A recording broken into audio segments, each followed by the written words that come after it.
सभी को नमस्कार। माध्यमिक शिक्षा मंडल मध्य प्रदेश भोपाल के द्वारा अपनी वेबसाइट पर अपलोड किए गए प्रश्नों के हलों को देख रहे हैं। पहले क्रमांक 2, रिक्त स्थानों की पूर्ति कीजिए। त्रिघात समीकरण के खालिस्तान मूल होते हैं। हमने देखा था ax प्लस बी बराबर 0 एक घात वाला समीकरण है, जिसे हम रैखिक समीकरण कहते हैं। इसके हम मूल ज्ञात करते हैं। तो ऐसा देखा था हमने ax बराबर प्लस बी इधर आया तो माइनस बी का पक्षांतर से x बराबर ये यहाँ गुणा कर रहा है, इधर आएगा तो भाग करेगा, माइनस बी अपन ये हो गया। तो हमने देखा इसको हल करते रैखिक समीकरण तो x बराबर ऋण b बटे यानी x का एक मान मिलता है, यानी एक मूल मिलता है। हम देख रहे हैं कि एक घात वाले का एक मूल मिलता है। डेफिनेटली दो घात वाले समीकरण के दो मूल मिलेंगे और त्रिघात समीकरण के हमें 3 मूल प्राप्त होंगे। इसका आंसर हो जाएगा 3। श्रीधराचार्य ने एक सूत्र प्रतिपादित किया जिसे अब खालिस्तान के रूप में जाना जाता है। हमें मालूम है ax की घात 2 धन bx धन c बराबर 0। ये द्विघात समीकरण का मानक रूप होता है। इसको हल करने के लिए श्रीधराचार्य ने x बराबर minus b plus minus under root b square minus 4ac upon 2a सूत्र को प्रतिपादित किया। इसे आप द्विघात सूत्र के नाम से जाना जाता है। तो यहाँ पर लिखेंगे द्विघाती सूत्र। आगे लिखेंगे समांतर श्रेणी 5, 10, 15 का 10वां पद है। हम ये भी जानते थे कि समांतर श्रेणी कोई होती है उसका n पद ज्ञात करना होता है तो an बराबर a plus n minus 1 into D से ज्ञात किया जाता है। जहां n पदों की संख्या है, a प्रथम पद है, d सार्वधातुक है। अब a इस श्रेणी में a का मान कितना है? प्रथम पद 5 है तो 5 लिख दिया।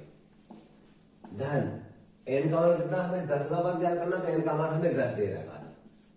10 ऋण 1 तो डी होता है सार्वधातुक। हमेशा सार्वधातुक द्वितीय पद में से प्रथम पद या तृतीय में से द्वितीय पद इस टाइप से हम घटा के निकालते हैं। तो 10 में से 5 कम करेंगे 5 बचेंगे, 15 में से 10 करेंगे 5 बचेंगे। तो ये सार्वधातुक का मान 5 हो गया। यह ऐसे करेंगे 5 धन 10 में से 1 गया 9 और गुणित 5 धन 9 पर 45, 45 और 5 कितने 50 हो गए।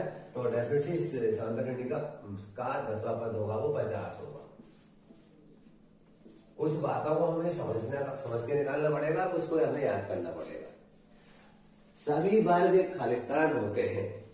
सभी वर्ग खालिस्तान होते हैं मतलब हम जानते हैं ऐसी आकृति जिसकी चारों भुजाएं बराबर हो उसे हम वर्ग कहते हैं। ये मेरे हाथ में वर्ग है, ठीक है। अब लिखा सभी वर्ग खालिस्तान होते हैं। दूसरा वर्ग मैंने ये ले लिया। सभी वर्ग देखिएगा समरूप होते हैं, देखने में एक जैसे होते हैं ना, समरूप होते हैं। यहां पर लिखेंगे सभी वर्ग समरूप होते हैं।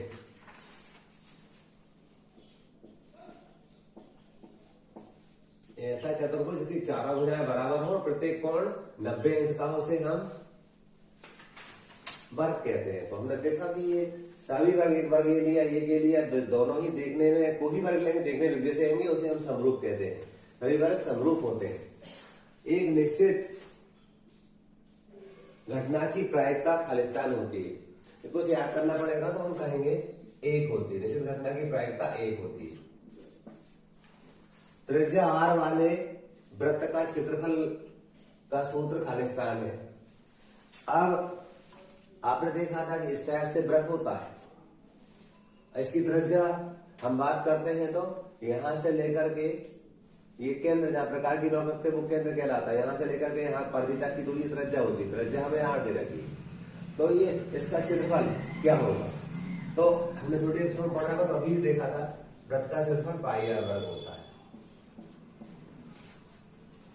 आगे देखेंगे आप सही जोड़ी बनाइए। जब भी हम सही जोड़ी बनाते हैं तो सही जोड़ी में बहुत सारी बात त्रिकोणमिति से आती है।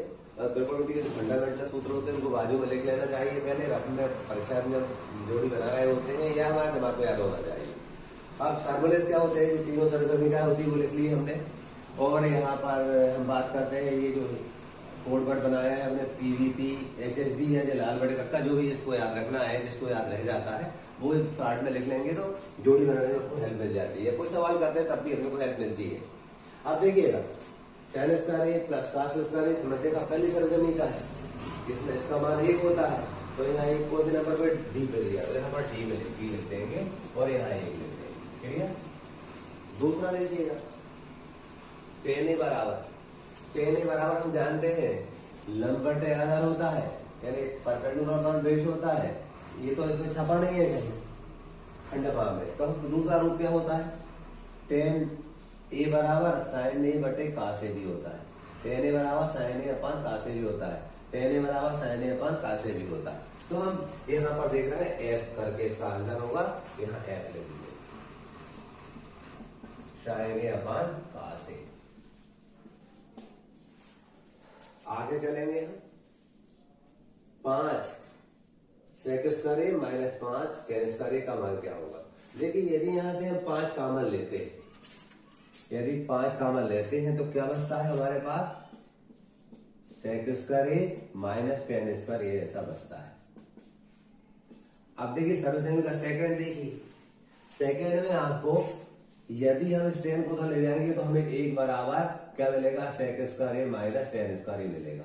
पक्षांतर के माध्यम से इस सर्वसमीकरण से यदि टेन उधर ले जाते तो एक बचेगा, ये जो बात है सेक स्क्वायर ए माइनस टेन स्क्वायर ए, इसका मतलब 1 है, तो हमें इसके बड़े यहाँ पर ब्रैकेट के बदले 1 लिख देंगे, 5 एकम 5 होगा, जिसका आंसर 5 होगा। ए वाला कौन सा वाला होगा, ए वाला। ठीक है, तो हम देख रहे हैं कि किस तरह से ये यूजफुल है हमारे लिए। जब भी हम सही जोड़ी बनाते हैं या त्रिकोणमिति से संबंधित कोई सवाल करते हैं परीक्षा में, तो सबसे पहले हम इन फार्मूलों को लिख लेंगे बाजू में, तो हमें टेक्निक आ जाती है इस सवाल को कैसे किया जाएगा। तो ये जरूर आप याद करेंगे और इसको लिखेंगे आप बाजू में, फिर सही जोड़ी बनाएंगे या सवाल करेंगे। आगे देखिए लंबाई एल, चौड़ाई बी, ऊंचाई एच वाले घनाभ का आयतन होगा। आपने देखा था इस टाइप की जो आकृति होती है वो घनाभ की आकृति होती है। इसमें लंबाई एल दे रखी है, चौड़ाई बी दे रखी है ये वाली, और ऊंचाई एच दे रखी है, तो इसका आयतन क्या होगा। तो आयतन क्या होगा, 2 एल बी एच वाले, आप देखोगे L into B into H है और L plus B plus H है, तो ये तीनों गुणन आयतन कहलाता है। तो हम कहेंगे कि एल बी एच होगा या सी वाला आंसर होगा। आगे ए भुजा वाले वर्ग का क्षेत्रफल होगा। ये हमने वर्ग देखा, इस वर्ग में भुजा की लंबाई है, थोड़े अक्सर में देखा था वर्ग का क्षेत्रफल भुजा गुणित भुजा होता है, जे है, जे भी है, सारी भुजा ए इकाई की है। वाले वर्ग का क्षेत्रफल जी वाला एक ही घात 2। आगे पी का मान होगा 1 माइनस पी नहीं, 1 प्लस पी नहीं, तो 1 माइनस पी नहीं, बी वाला 1 माइनस पी नहीं। इसके आगे के वीडियो में आगे के सवाल पे लेंगे।